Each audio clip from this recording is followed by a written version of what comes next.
Journée mondiale du poulpe, disais-je. Nous en parlons avec notre invité Ludovic Dickel. Bonjour à vous. Bonjour. Bienvenue sur Sud Radio.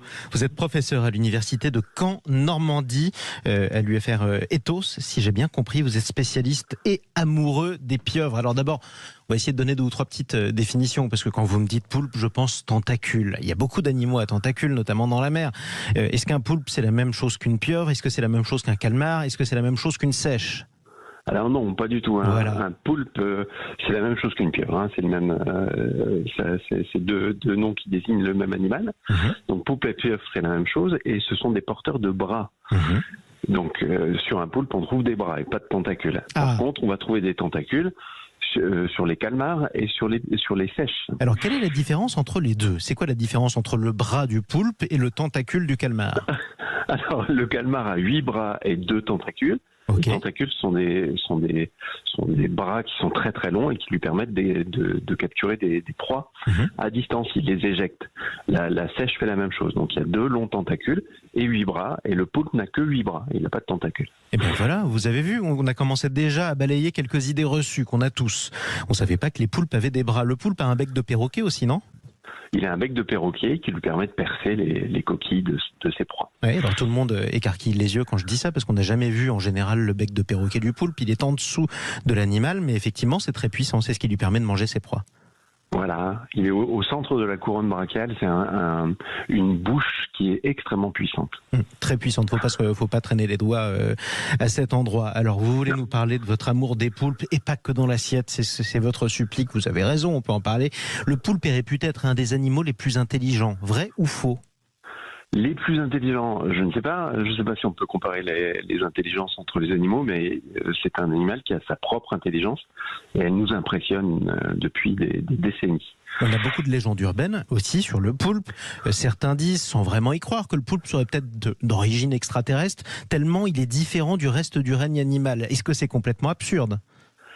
C'est pas complètement absurde. Moi, je vous le dirais intuitivement, c'est un animal qui est tellement en dehors des autres animaux qu'on connaît qu'il semble extraterrestre.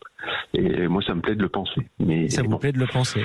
Mais pourquoi pas? Écoutez, on est là aussi pour rêver, surtout à 7h19 le dimanche matin sur Sud Radio. Quels sont ses cousins? On a tous, globalement, des cousins dans le règne animal. Quels sont les animaux les plus proches du poulpe? Nos cousins sont les primates, sont les singes. Les cousins du poulpe, le poulpe est un mollusque, donc ses cousins, c'est plutôt les huîtres, les moules, les coquilles Saint-Jacques. Pourtant, il y a une sacrée différence, c'est un cousin très, très éloigné.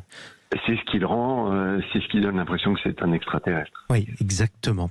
Quel est son rôle dans l'océan ou dans la mer ? Je ne sais pas s'il a un rôle dans l'océan, mais tout ce qu'on sait, c'est que dans certaines régions, il est très très abondant. C'est un prédateur extrêmement efficace, donc il se nourrit de poissons, de crabes, de crevettes, et puis il est aussi la proie de nombreux animaux, des dauphins, mammifères marins, les oiseaux de mer, etc. Donc il sert à la fois de nourriture. Il a sa place dans la chaîne alimentaire, clairement. Ah oui. J'imagine que son premier prédateur, ce sont les humains, ne serait-ce que parce qu'on adore en manger pour une partie d'entre nous. Qu'est-ce qui vous a fasciné dans les poulpes? Pourquoi vous êtes tombé dans le poulpe? On tombe dans le poulpe quand on se rend compte que c'est un animal qui est à la fois complètement effrayant. Il a des bras qui ressemblent à des serpents, il y a des ventouses. Ouais. Il semble venir d'ailleurs. Il est très repoussant. Il est gluant, il est mou. Donc ça fait peur quand on est enfant. Et puis en même temps, c'est un animal qui a un regard qui est très intelligent, qui montre des comportements tout à fait remarquables. Oui, avec une certaine mémoire, non ? Et quand on a ces deux choses-là pour le même animal, c'est un animal qui change de couleur aussi.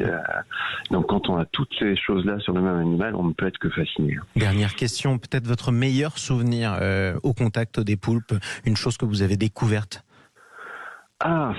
Écoutez, je vais vous donner une petite anecdote. C'est quand j'étais jeune chercheur, j'avais des poulpes en élevage dans des aquariums.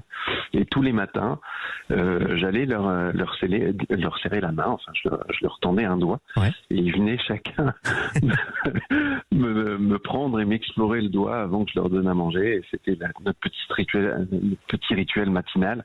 Ouais. Et voilà. C'est leur petit côté extraterrestre malgré tout. On va continuer à essayer de le croire.